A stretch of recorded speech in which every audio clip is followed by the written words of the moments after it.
Traders, how are you? Marcello, founder of the Day Trading Academy, co-founder of Speed Up Trader, where you guys can come and apply to trade our money live for just a process of 120 bucks.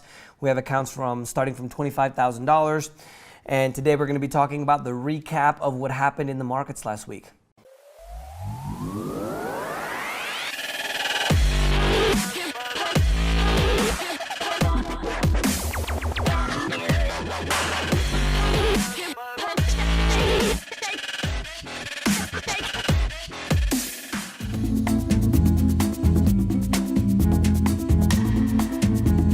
Super excited. Two really big item of news kind of in the day trading space. First, traders at DTA, we're gonna not be using NinjaTrader anymore.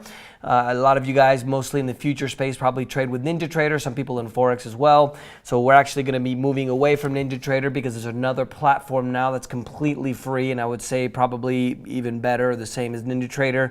We're going to be looking for about 10 or 15 people this week to be able to take the funding test, where you guys come apply and shows you guys can trade on sim. If you guys can pass the test, we give you the live accounts. So if you guys want to come and do that, send an email to support@speeduptrader.com, and then with that email, let us know what market you trade. It's only for futures for now, and then also let us know the indicators or the system that you use so we can get everything optimized for you on the platform, because it's been around for 15 years. It's a very good platform. Number two, the exchange. I did a video on this, which is most likely going to come out this Wednesday. If you guys want to know about this, the new micro futures. Essentially, before, you needed a minimum of $500 to trade the lowest futures, minimum $1,000 to open up an account. Now they're going to bring that down quite a bit, and now the minimum to be able to trade the micro futures is only 50 bucks, which is amazing, because I've always told you guys that technical analysis is only 10-15% of the game, right? 85-90% is actual psychology. So now literally, if you can only lose $5 at a time, $10 at a time, you guys can go live right away and kind of get practicing, which is absolutely great. That was the two exciting things for the week. Other than that, I just tallied up. We've had 51 traders that have passed the test and received funded accounts, which is absolutely amazing. So now on to the recap. Overall this week, markets took quite a dive on Monday, took a dive on Tuesday. They recovered midweek, recovering by more than anything the shares in the healthcare sector. Boeing also edged upward again, even though they had that big fiasco where two planes have crashed in the last, let me get the date for you correctly. I believe it's in the last 5 months, one in China and also one in Ethiopia. My heart goes out to all the people that lost friends or family on those planes that crashed. Now all of the Boeing 737 MAX airplanes, which is one of the best sellers at Boeing, are not flying anymore in most of the countries around the world. So if you guys are going to be flying anywhere, make sure you look to see what kind of plane it is, because there's obviously going to be a problem with delays and things like that. U.S. indices for the week, the Dow went up 1.57%, the S&P 500 went up 2.88%, and the NASDAQ went up 3.79%. In Latin America, overall, the markets soared on Wednesday. The Brazilian Bovespa and stocks in Brazil reached an all-time high. Hong Kong Stock Exchange and the MSCI are going to launch futures contracts on the A portion of the global index provider's emerging markets index. What does that all that technicality mean? Basically, they're going to create futures contracts for Asia, and now you're going to be able, through the Hong Kong exchange, be able to buy and sell futures, which is great, because if you guys can literally learn how to be able to trade in one market, you can learn how to trade in any market, which is amazing. Overall, in the international markets, European stocks, the Paris SAC, or the SOC, how they say in France, went up by 3.33%. It was the biggest winner in Europe. In Latin American markets, my dearest Colombia had the biggest winner for the week at 5.12%. And Asian markets are also higher for the week. India Sensex went up the biggest by 3.69%. Bitcoin has had quite a bit of trouble crossing over the $4,000 threshold, unlike what all of the analysts were saying, what Marcello was saying, that it was not going to continue going up. It has not been able to cross the $4,000 threshold. Overall for the week, it went up an amazing 0.85% at 3,902.74, and a lot of other cryptos as well have dropped, and for the most part it's just kind of been going sideways. It's really not been going up that much at all, so not big news in Bitcoin or cryptos. In financial news, the Fed Chairman Powell said that he's not in a hurry to change the interest rate policy. And I quote what he said: "What's happened in the last 90 days or so is that we've seen an increasing evidence of the global economic slowdown." Duh. Interest rates on U.S. fixed mortgages have declined to 13-month lows at 4.31%. For the bonds as well, the Treasury yields, if you guys remember a lesson that I gave you guys where once the interest rates or the yields for the Treasury bonds, what they call them formally, invert, meaning when the shorter term yields go up and the longer term yields go down, and they invert when the shorter term are higher than the longer term, that's an indication of a recession. Well, the 3-month this week was at 2.5% and the 2-year was at 2.44%. So it officially has inverted, and now the longer term ones, the 5-year, the 10-year, and the 30-year continue to get even closer for that inversion. So hold on to your seat, folks. We're going to have a recession very soon. I've been telling you guys that for a few years now.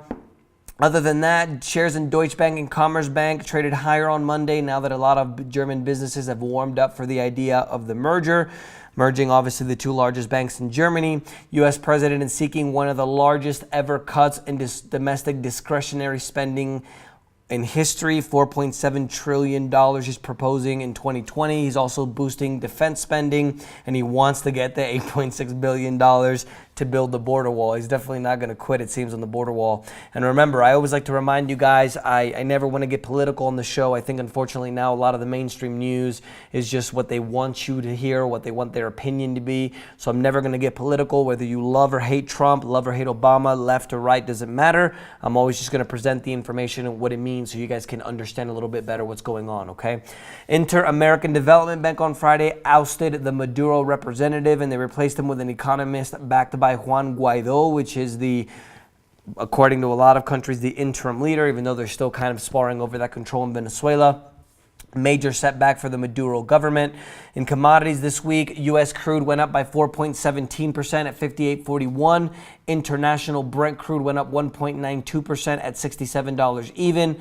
Iran has likely lost about $10 billion ever since the U.S. sanctions in November. They removed near 1.5 million of barrels a day from Iranian crude in the global markets, and the U.S. is aiming to slash Iran's crude exports by 20% below 1 million barrels per day in May. So obviously they want to choke off the main source of revenue to be able to go ahead and bring them to the bargaining table, I guess, again, you can say. Other than that, they are going to have waivers for sanctions as well for buying Iranian crude more than anything in China and India, which is their largest buyers. Oil production in Venezuela has collapsed as well. If you guys didn't hear, the country was without power for quite a bit, especially in a lot of parts of the country.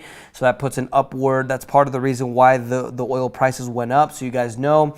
And a second wave of U.S. shale revolution is coming. U.S. crude output is expected to account for 70% of the total increase in global production capacity by 2024.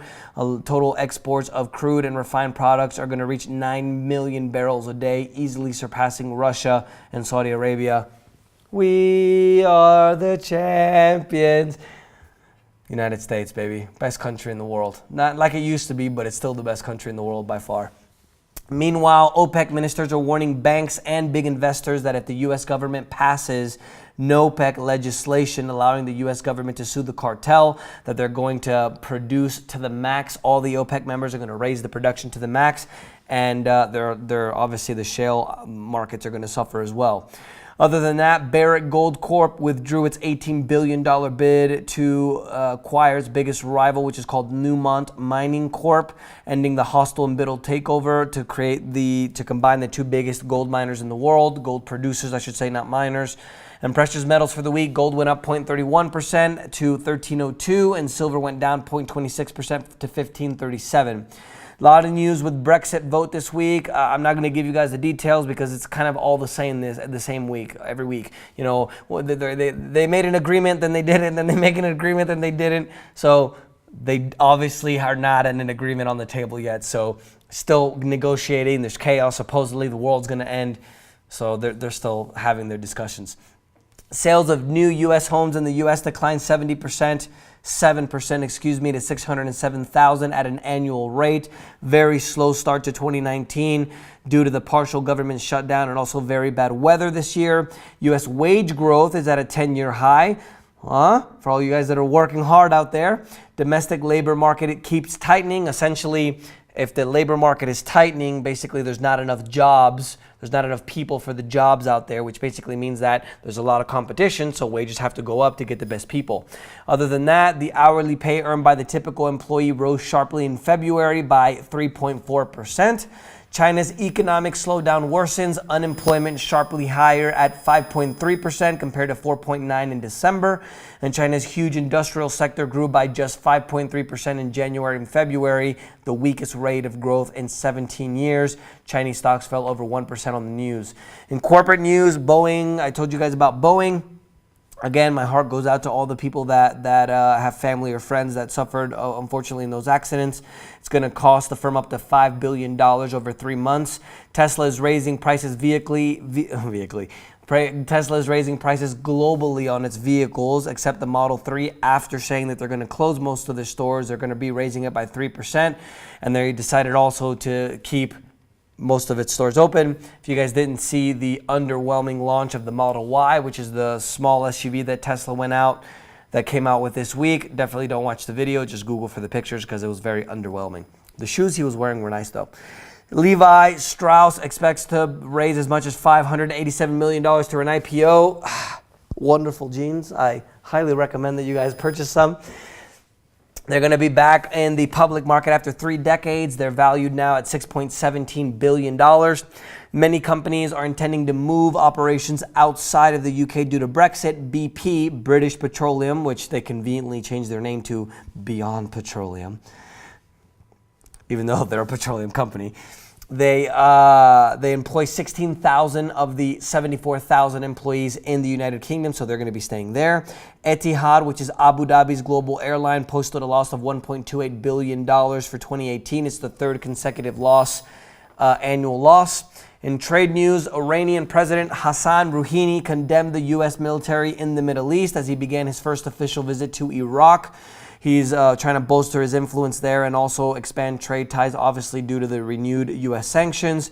And another EU nation, along with Italy, may join the China's Belt and Road Initiative, which is Malta, a very tiny country. If you guys, this is Europe, then Italy comes down, Malta's here in the water, Africa's here. It's a tiny little island. I've been there. It's absolutely beautiful. But they're thinking about joining in as well, and they're saying that, and I quote, "You have to be careful, but for a country to survive and to be competitive, especially a small country, we need to have diversification." In technology, German carmaker Volkswagen is accelerating its already ambitious plans for electric cars. They plan to build 22 million cars by 2028 and plans to build they want to have a lot of new electric models and also have a much higher, basically be much more aggressive in terms of electric cars. U.S. underscores the Germany's threat to limit intelligence sharing. So United States obviously doesn't want companies or countries to buy the Huawei, the Chinese company's products, because of the spying and the security issues. So now the U.S. is saying, well, if you're going to buy the Huawei products, then we're going to limit the intelligence sharing with you guys. Walmart is planning to introduce an inexpensive kid-friendly tablet called On, their own store brand.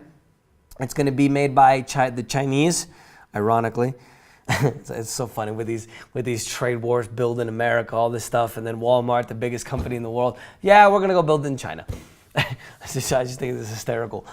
So made by a Chinese supplier, and it runs on Android. It's going to be a part of a broader redesign of Walmart's electronics department. In investment news, America's net worth fell at the highest level since the financial crisis in Q4, went down 3.4% in Q3, and this was from Q4 in 2018 when it saw the biggest drop. Obviously, remember that in December of last year, we had the worst December since the Great Depression in 1929. The net worth of the Americans dipped $104.3 trillion. It went down by $3.73 trillion from Q3 to Q4. U.S. chip maker NVIDIA bought Israeli chip maker Mellanox Technologies for $6.8 billion, beating out Intel Corp. Other than that, it's going to boost their firm. It's going to boost their data center business. Tesla SEO came out obviously with the Model Y this week. He also is set to explain why he could not be held in contempt by the SEC, because the SEC is saying that he violated the agreement that they made with them in September. So he has until the end of the day on Monday to explain. In other words, defend himself. And in a race to the zero ETF, Salt Financial's low true beta U.S. market ETF. Could they make the name any longer? Salt Financial's low true beta U.S. market ETF is let me fix the chair here. Which is going to trade under the ticker LSLT. Plans to track an index of about 100 low volatility stocks, which is going to temporarily pay people to invest for at least a year. A consortium of people, including SoftBank Corp, are in late stage talks to invest $1 billion into Uber Technology's self-driving unit. And international news, UK May's government declared Brexit talks to be deadlocked, and the ministers urged the EU to make a last-minute concession to have a deal. As I told you guys, the World Health Organization is trying to scare everybody by saying that we're going to have another pandemic of the flu. So be prepared, get your vaccinations that obviously don't have anything harmful. I'm not pro-vaccines, but anyway. So they say to make sure to get your vaccinations because there's going to be a huge pandemic of the flu. And U.S. also is going to withdraw all remaining diplomatic personnel in Venezuela this week, stating that obviously the situation in Venezuela is deteriorating, so they're going to get everybody out of there. U.S. aims to test launch a ground-launched cruise missile with a range of 620 miles in August after they withdrew from the Intermediate Range Nuclear Forces Treaty. And a lot of European allies for NATO are actually increasing defense spending in 2018. There's been sharp rises in the Baltics, Poland, and the Netherlands, but only 6 governments met their target, which are sought by the U.S., while Germany lagged and Canada outlays fell as well. And the unusual facts this week, Asia is the biggest region for billionaires in the world, with a number on the continent set to rise by 1,000 people by 2023. They have more than a third of the world's billionaire population of 2,696. And imagine, Asia is continuing to grow. Hipster demand for premium brew hitting old guard coffee suppliers. Since the cost of roasters are coming down, a lot of these kind of boutique cafe companies now are roasting their own beans. Amalia premium coffee coming soon, because I bought a coffee resort. Amazing coffee. You guys are going to love it. And Spain also is going to dig out the body of the dictator Francisco Franco, because they're going to remove it from the state mausoleum because it was seen as a monument of fascism by many. So the socialist government is going to announce that on Friday, and it's its first of its last moves before a snap election due on April 28th. Those were the news for this week, guys. Don't forget to subscribe. All the questions with the hashtag AskMarcello. See you next week.